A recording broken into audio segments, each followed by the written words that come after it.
So, like a lot of people in tech right now, I'm trying to figure out what's next. I think we're in the third big vibe shift of my lifetime. And I'm not going to say career because it started well before my career did. I think of the original Silicon Valley explosion was based in hardware, disks, chips, all that stuff.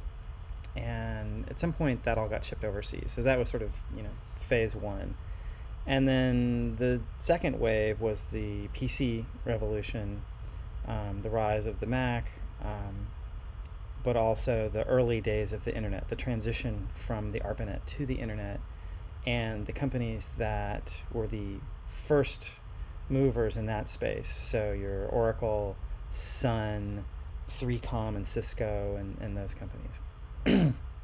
And that all fell to hell right around 20 years ago in 2002, 2003, the original dot-com bust. And then, man, there was like a year, 2 years where like nothing was happening and everybody was like looking around like, okay, now what? And that was the last time I was out of work, um, which I've been very fortunate, of course.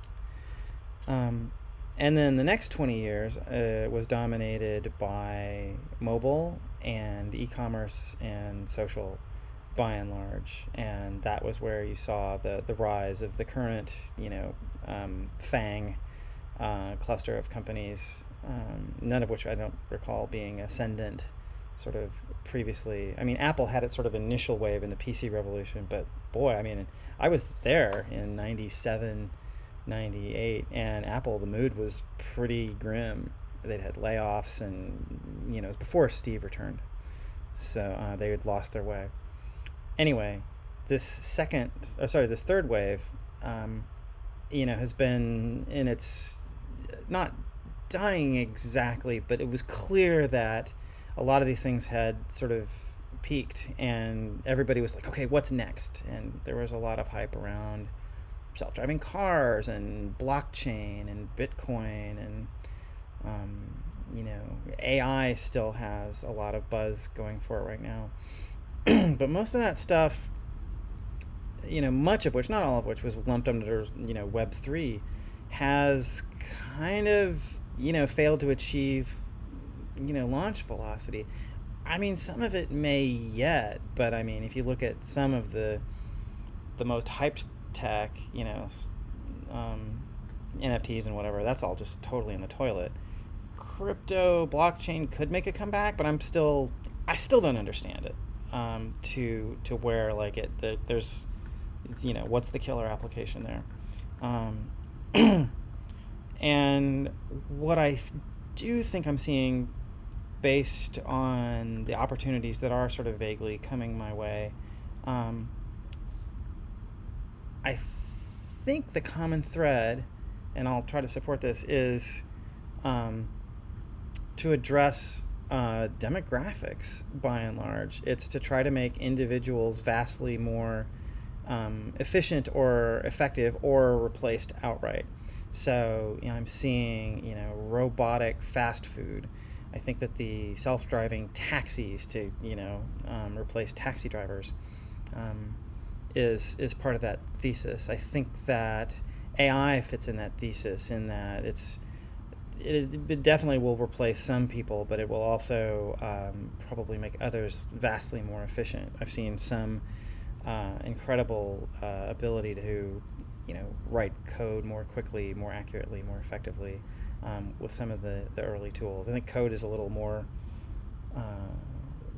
appropriate in some ways for the early phases of, I don't even want to call it AI, machine learning, large language models, plagiarism engines, basically.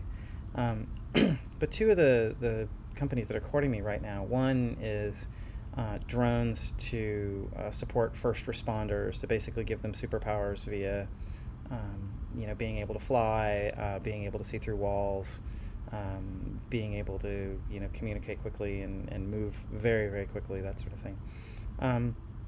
And another is to build robots that operate in hospitals to assist nurses and doctors with kind of scut work, running and getting things. Like obviously, there's a lot you cannot replace nurses, giving, like injections or putting in IVs or whatever. But there's clearly a market there for helping to address the nursing shortage, which is somewhat because of a bunch of boomer nurses retiring, somewhat because of COVID burning them out. But that's my sort of current working thesis: is what's the kernel, and that is that globally a lot of populations are in demographic free fall. The U.S. isn't terrible, but it does have the current small generations are the Xers, who are sort of trying to fill the gap left by the rapidly retiring boomers. There's a millennial bulge, but then like the Zoomers, there's not all that many of them either. But if you look at Japan, if you look at Russia, most of Europe, most of the developed world, there's just, when people are complaining about the economy, there's still like stupidly low unemployment, which all sort of points the same direction. So I'm interested to know what you think.